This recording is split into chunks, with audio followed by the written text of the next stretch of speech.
بسم الله. ايش مع ورسامة ديجيتال ميديا. ساكا وحسكا ويدينينا ان دورشدا baarlamaanka federaalka ee galmudug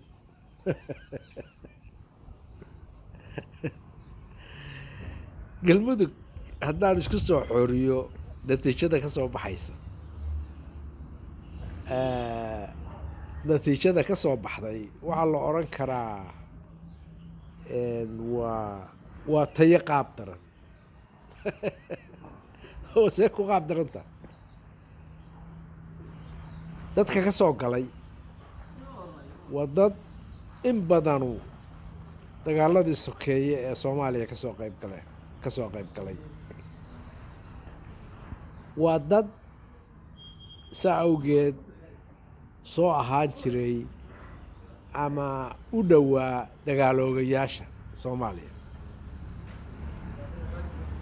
waa dad la soo tijaabiyey oo kartidooda la yaqaan waa dad u baahan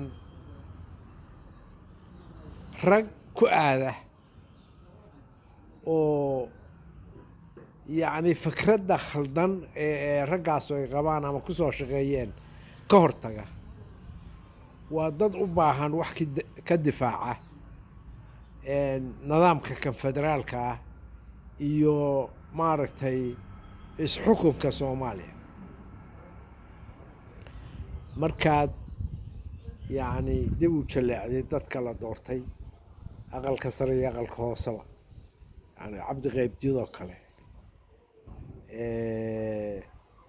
iyo ragga la midka ah